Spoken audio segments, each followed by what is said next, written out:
Hello everyone, welcome to my YouTube channel. तो दोस्तों ये पेपर है 25 अगस्त 2024 यूपी पुलिस कांस्टेबल का फर्स्ट शिफ्ट। इसमें हम देखेंगे जीके और हिंदी क्वेश्चन। जो जीके के क्वेश्चन अभी पूछे जा रहे हैं आपके जीके और हिंदी के, अभी आपके सेम पैटर्न में चल रहे जो आपका पुराना पैटर्न चला था। और मैथ्स भी आपके ठीक पूछा रही, मैथ्स आपके थोड़ा बहुत मॉडरेट लेवल की पूछा रही, और रीजनिंग आपके वही आपकी जो है पैटर्न में जो पुराने चल रहा है। ठीक है, तो रीजनिंग की मैं आपको बाद में करा दूंगा वीडियो। अभी हम देखेंगे जीके और हिंदी के क्वेश्चन। सितंबर 2016 को समाप्त तिमाही में भारत के सकल घरेलू उत्पाद जीडीपी में डैश की वृद्धि हुई थी, तो 7.3% की वृद्धि हुई थी। नेक्स्ट है, सूर्य का प्रकाश पृथ्वी पर लगभग कितने समय में पहुंचता है, तो 8 मिनट 20 सेकंड। तो आसान सा क्वेश्चन है। तो अभी आपके जो है पूछे जा रहे हैं जी टू मॉडरेट लेवल के पूछे जा रहे हैं। तो अभी भी आपके जो आगे भी 331 को बनेंगे वो भी आपके सेम बनेंगे इसी पैटर्न में।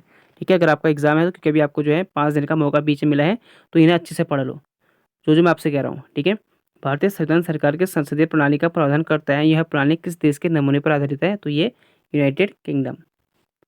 एमपीसी का पूर्ण रूप है, तो ये मॉनिटरिंग पॉलिसी कमेटी। सबके फुल फॉर्म पूछा रहे, आपके हर एक पेपर में पूछा रहे फुल फॉर्म।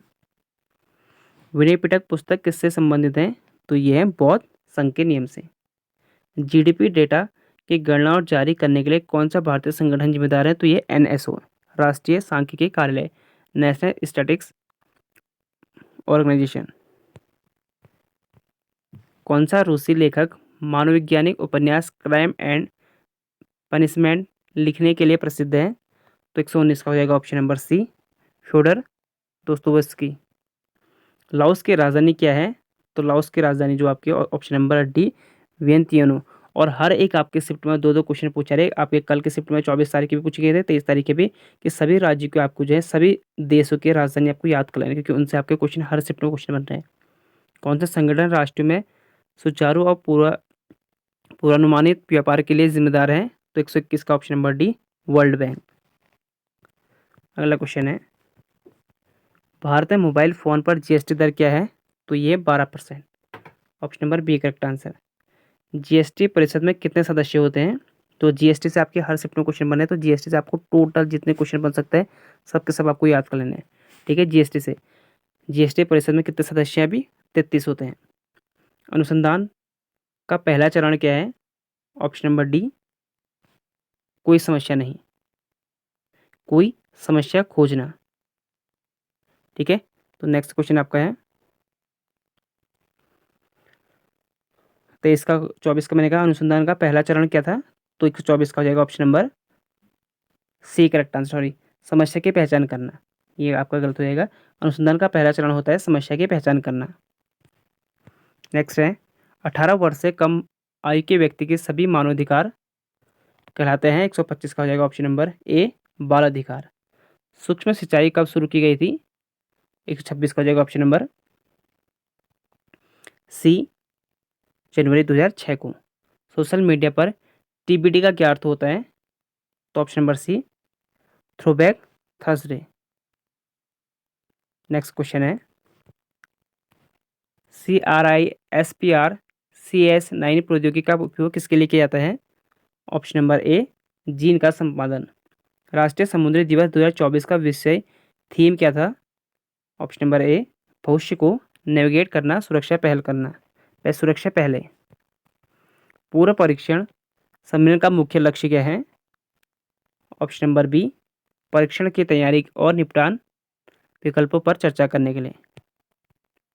131 क्वेश्चन है, सोशल मीडिया जैसे इलेक्ट्रॉनिक साधनों या तरीकों के उपयोग के माध्यम से डराने, धमकाने, उत्पीड़न करने, बदनाम करने या किसी अन्य प्रकार के मानसिक पतन का कार्य है, तो इसे कहते हैं साइबर धमकी। 131 का option number D correct answer. 32 question है, भविष्य के वैश्विक अर्थव्यवस्था को आकार देने में आर्टिफिशियल इंटेलिजेंस या एआई की क्या भूमिका है, ऑप्शन नंबर बी, यह नवाचार, उत्पादक और आर्थिक विकास को प्रेरित करता है। नेक्स्ट है, भारत में महात्मा गांधी के नेतृत्व में सत्याग्रह का पहला सफल उदाहरण है, तो ये चंपारण था।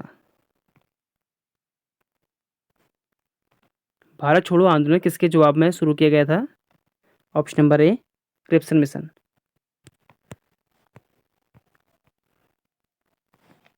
भारतीय संविधान का कौन सा अनुच्छेद नए राज्य के गठन और मौजूदा राज्य के क्षेत्रों, सीमाओं या नामों परिवर्तन का प्रावधान कर सकते हैं, तो आर्टिकल 3 के तहत, अनुच्छेद 3 में संसद द्वारा किया जा सकता है। अगला क्वेश्चन है, रबी की फसल है, सर्दियों में सर्दियों में होगा, ठीक है। सर्दियों में अक्टूबर से दिसंबर तक बोई जाती हैं और गर्मियों में अप्रैल डैश तक काटी जाती हैं, तो ये 136 हो जाएगा, ऑप्शन नंबर जून। भारत में राष्ट्रीय सुरक्षा गार्ड का उद्देश्य क्या है? ऑप्शन नंबर सी, आतंकवाद विरोधी और अपहरण विरोध अभियान का चलाना। इनमें से कौन सा पदार्थ मुख्य रूप से अम्लीय वर्षा के लिए जिम्मेदार है? Option number A, sulphur dioxide. कौन सा देश पवन ऊर्जा का दुनिया का सबसे बड़ा उत्पादक है? तो वैसे इसमें आपका डेनमार्क है, लेकिन दिया नहीं ऑप्शन में, तो हो जाएगा आपका सेकंड, चीन। भारत के उपराष्ट्रपति कौन है जून 2024? तो श्री जगदीप धनखड़ थे, अभी भी वही है। 2016 में हस्ताक्षरित भारत जापान नागरिक परमाणु समझौता का उद्देश्य क्या था? तो ऑप्शन नंबर डी, असैनिक परमाणु ऊर्जा प्रौद्योगिकी हस्तांतरण और सुरक्षा मानकों में सहयोग। नेक्स्ट है, किसी क्षेत्र के अंदर और बाहर लोगों की आवाजाही को कहा जाता है? ऑप्शन नंबर डी, प्रवास। अलीगढ़ मुस्लिम विश्वविद्यालय की स्थापना किस वर्ष की गई थी? तो ये की गई थी 1920 में। उत्तर प्रदेश का कौन सा शहर हिंदी और संस्कृत भाषाओं में विशेषज्ञता वाले शैक्षणिक संस्थान के लिए जाना जाता है? तो ये वाराणसी। नेक्स्ट है, कौन सा भारतीय अर्थशास्त्र कल्याणकारी अर्थशास्त्र पर अपने काम के लिए जाना जाता है और जिसे 1998 में आर्थिक नोबेल पुरस्कार दिया गया था? तो ये था अमर्त्य सेन, इन्हें नोबेल पुरस्कार दिया था अर्थशास्त्र के क्षेत्र में। जैन आयर किस लेखक ने लिखा था? जैन आयर 146 का option number D, Charlotte ब्रांटे।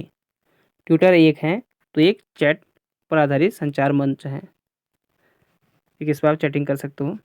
Bharat Lipulekh दर्रा किस देश के साथ साझा करता है? तो ये चीन के साथ करता है। ये आपके उत्तराखंड के पिथौरागढ़ डिस्ट्रिक्ट से मानसरोवर को जब रास्ता जाते हैं तो वहाँ से जो चीन के साथ लगता है। दक्षिण कोरिया में कौन सी मुद्रा का उपयोग किया जाता है? तो 149 का ऑप्शन नंबर ए, वॉन। ये मैंने आपको एक पूरी वीडियो करा रखी है जिसमें आपके सभी देश के कैपिटल, वहाँ की राजधानी, वहाँ के करेंसी मैंने सब करा रखे हैं आपको। अगर आपको देखनी होगी तो देख सकते हो, क्योंकि इसमें आपके यूपी पुलिस कांस्टेबल क्वेश्चन पूछे जा रहे हैं। आपके हर शिफ्ट में 2 क्वेश्चन पूछे जा रहे हैं यहाँ से। आक्रमण डैश आक्रमण वह होता है जब कोई कंप्यूटर सिस्टम या नेटवर्क कंप्यूटर वायरस से संक्रमित हो जाता है, तो उसे कहते हैं, तो ये मालवेयर होता है, ठीक है। Option number B correct answer. ये आपके हो गए जीएस के। अब हम देख लेते हैं हिंदी के, ठीक है। हिंदी के आपके क्वेश्चन है,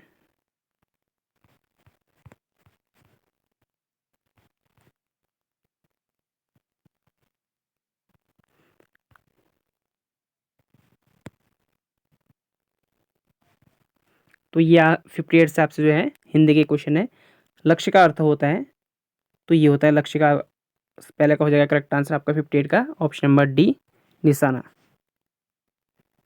नेक्स्ट क्वेश्चन है, नागर का परिवाची शब्द होता है? तो नागर का होता है चतुर। माला फिरे जुग भैया फिरा न मन का फेर, कर का मन का डारे डारे दे मन का फेर। तो इसमें आपके क्या रखे, मन 2 बार आ गया, मन का 2 बार आ गया, तो जहाँ पर 2 बार आ गया तो उसे कहता है यमक, क्योंकि एक दूसरे को डिवाइड, दूसरे को दर्शाता है, दूसरा दूसरे को दर्शाता है, तो यमक अलंकार। किसी की सहायता करने वाले के लिए एक शब्द होता है, तो उसे कहते हैं सहायक। 62 क्वेश्चन है, किस वाक्य में करण कारक का प्रयोग किया गया है? तो 62 का ऑप्शन नंबर सी, साधुओं की संगति से बुद्धि सुधरती है। अंतर्निहित शब्द का सही संधि विच्छेद अंतधन निहित। हिंदी साहित्य अकादमी की ओर से हर वर्ष साल के सम्मान पुरस्कार किस क्षेत्र को दिया जाता है? हिंदी को नई दिशा प्रदान करने के लिए। क्रोध किस रस का स्थायी भाव है? तो ये हो जाएगा रुद्र, रौद्र। हिंदी में मैं का बहुवचन होगा, मैं का होता है हम। विरोध करना के लिए सही मुहावरा होगा, तो यानी सिर उठाना। स्रोत एंड स्रोत शब्द का युग्म सही विकल्प चुनिए, तो 68 का जगह option number D, Udham and स्तुति। अली अली का शब्द का सही अर्थ बताइए, तो 69 का जगह, एक तो होता है भौरा, एक होता है सखी। नेक्स्ट क्वेश्चन है, पुस्तक पढ़ी जाती है में कौन सा वाच्य है? तो कर्मवाच्य। पुस्तक पढ़ी जाती है क्योंकि कोई काम कर रहा है। इनमें में से कौन सा शब्द तत्सम नहीं है? आपको बताने कि इसमें कौन सा तत्सम नहीं है। नग्न है, क्षमा है, नख है, तो नेह नहीं होगा आपका। 71 का डी करेक्ट आंसर। आपको रेखांकित खंड को प्रतिस्थापित करने के लिए उपयुक्त विकल्प का चयन कीजिए, यानी महंत जी को अध्यात्म अध्यात्म का अच्छा ज्ञान है, तो इसमें आपको जो है ना, देखो ये आपका गलत है, तो आपको जाएगा अध्यात्म का अच्छा ज्ञान है, option number A correct answer. देखिए में से शुद्ध वाक्य है, तो 73 का हो जाएगा ऑप्शन नंबर बी। बादशाह ने मुक्त हस्त दान दिया। गम ही शब्द है, तो एक तत्सम शब्द है। कपाल का पर्यायवाची होगा तो माथा। जो शब्द संज्ञा की विशेषता बताता है तो उसे कहते हैं विशेषण। तो इसलिए कह रहा हूँ कि हिंदी आपकी सही पूछी जा रही है, रीजनिंग सही हो रही। जीएस में आप क्यों, जीएस देखो सबके लिए सही है, इजी टू मॉडरेट पूछी जा रही सबके लिए सही है। और आपके मैथ से जो है मॉडरेट लेवल के। हिंदी रीजनिंग ऐसे हैं जिसमें आप ज़्यादा से ज़्यादा नंबर खींच सकते हो। ठीक है, इसमें आप जो अधिकतर अधिकतर नंबर 70 नंबर लाने की कोशिश करना है इन दोनों में ही। कमर टूटना, कमर टूटना का मुहावरा क्या होगा, तो 77 का ऑप्शन नंबर जो कमर टूटना, तो हो जाएगा आपका ऑप्शन नंबर 77 का डी करेक्ट आंसर, यानी निराश होना। क्योंकि और तो हो नहीं सकता, जीतने तो कोई मतलब हुआ नहीं, कमर टूट जाना तो इसका कोई मतलब बनता नहीं, तो चोट लगना है तो इसका हो जाएगा आपका निराश होना। ऐसा का अर्थ होता है ऑप्शन नंबर ए अभिलाषा। विद्वान का स्त्रीलिंग बताना आपको, और इनसे भी हमेशा पूछा है कि आप स्त्रीलिंग और पुल्लिंग, तो ये होता है विदेशी। तो आपके लूसेंट भी अगर आपने पढ़ रखे तो लूसेंट से बाहर नहीं पूछे गए हैं, थोड़ा बहुत जो आपके वो पूछे गए हैं लूसेंट से बाहर, जो आपके जो हैं कवि होते हैं। ठीक है, वो कवि को आप जो आपके सिलेबस में उन्हें आप पढ़े अच्छे से। ओह आपको हो जाएगा विस्मयादि बोधक, बहुत कठिन समय आया है। 2020 का ज्ञानपीठ पुरस्कार किस रचनाकार को दिया गया था, तो नीलमणि फुकन को दिया गया। तो हिंदी से संबंधित तो आपको ये पढ़ने याद करने हैं जरूरी। चूड़ी अच्छी थी में थी कौन सी क्रिया है, ऑप्शन नंबर डी योजक क्रिया। बुरे अर्थ में प्रयुक्त होने वाला पद उपसर्ग किस भाषा में की है, तो पद आपका होता है उर्दू और फारसी। ठीक है, उपसर्ग जो पद उपसर्ग होता है ये आपका उर्दू और फारसी है। अगला क्वेश्चन है, आत्मनिर्भरता के रचनाकारक कौन है, तो option number A Balkrishna Bhatt. अगला क्वेश्चन है 85, दिए गए विकल्प में से कौन सा जोड़ा समश्रुति भिन्नार्थ नहीं है, तो 85 का ऑप्शन नंबर बी अंतः आरंभ। निम्नलिखित वाक्यांश में ध्यानपूर्वक पढ़िए और बताइए कि यह किस समास का उदाहरण है। जल में समाधि, जल समाधि, तो ये हो जाएगा आपका समास। समास से भी आपके हर शिफ्ट में क्वेश्चन बनने हैं, तो 86 का option number C correct answer तत्पुरुष। ठीक है, जल समाधि, जल में समाधि। ठीक है, क्या होगा, जल में समाधि का मतलब क्या होता है, जहाँ पर मैं आ गया वहाँ पर क्या जाएगा आपका तत्पुरुष अधिकरण समाज। बोलने दो चीड़ को, बोलने दो चीड़ को किसकी काव्य कृति है, 87 का ए नरेश मेहता। द्विज के अनिकार्थिक शब्दों में निम्न में से कौन सा एक नहीं है, तो ब्राह्मण भी होता है, दांत भी होता है, पक्षी भी होता है, तो विधि नहीं होता है। वो उपसर्ग से बना हुआ शब्द है, तो 89 का ऑप्शन नंबर ए बदौलत, ये आपका उर्दू फारसी है। तो आप यहाँ से आगे आपके गद्यांश, आप गद्यांश को पहले अच्छे से पढ़ लें, तो उसके बाद हम आंसर करेंगे। तो गद्यांश आपने पढ़ लिया होगा, इसे पॉज करके। तो पहले क्वेश्चन देखेंगे हम 90 का, इस अनुच्छेद के सार में किस भाषा का ज़्यादा जोर देने की बात कही गई है, तो ऑप्शन नंबर ए हिंदी भाषा पर। किस भारतीय भाषा की विश्व भाषा बनने की ज़्यादा संभावना है, तो हिंदी। देखो अधिकतर क्वेश्चन आपके जो है गद्यांश के, अभी तक मैंने देखा कोई भी गद्यांश में आपको कोई दिक्कत होने वाली नहीं है। अब अभी तक आपका 23, 24, आज आपका 25 का फर्स्ट शिफ्ट हो गया, अभी तक आपका गद्यांश हो हिंदी में। मुझे नहीं लगता कि आपको जो 37 में से आपके ना 2-3 क्वेश्चन में आपको प्रॉब्लम पड़ सकती है, बाकी आपके देखो आपने पढ़ा होना चाहिए। लोसेंट से बाहर क्वेश्चन है नहीं। गद्यांश अगर आपने नहीं भी पढ़ा हो, अगर आपने पहले प्रैक्टिस नहीं भी की हो, तो आप उस वक्त उसे कर सकते हो। तो उतना टफ क्वेश्चन बना नहीं है हिंदी और रीजनिंग का। बाकी जीएस आपकी जी टू मॉडरेट है, मैथ्स आपके मॉडरेट है, वो सबके लिए हैं, बस आपको वहीं कवर करने हैं। और बाकी मैंने आपको जीएस और रीजनिंग और मैथ्स के भी आपको मैंने क्वेश्चन करा रखे हैं 23 और 24 तारीख को। अगर आपको देखने होंगे तो आप प्लेलिस्ट में आके बाकी वीडियो पे देख सकते हो। राष्ट्रभाषा के प्रमुख लक्षणों में से इनमें से कौन सा व्यवहार नहीं है, तो 92 का ऑप्शन नंबर डी क्षेत्र सीमित होता है। हिंदी भाषा को भारतीय संविधान में किस वर्ष मान्यता प्राप्त हुई थी, तो ये 14 सितंबर 1949 को। ये आपके पहले शिफ्ट में बार क्वेश्चन पूछ चुका है कि हिंदी भाषा को कब, हिंदी भाषा कब बनाया जाता है, हिंदी भाषा दिवस कब मनाया जाता है, तो 14 सितंबर को। ठीक है, 93 का हो जाएगा option number B correct answer. अगला क्वेश्चन है, इस अनुच्छेद का निम्नलिखित में से उचित शीर्षक कौन सा होगा, तो ये होगा राजभाषा और राष्ट्रभाषा। तो ये थे आपके हिंदी और जीएस के क्वेश्चन, हाँ हिंदी और जी के क्वेश्चन, ये मैंने आपको करा चुका हूँ। रीजनिंग के मैं आपको बहुत जल्दी करा दूंगा, रीजनिंग और मैथ्स के।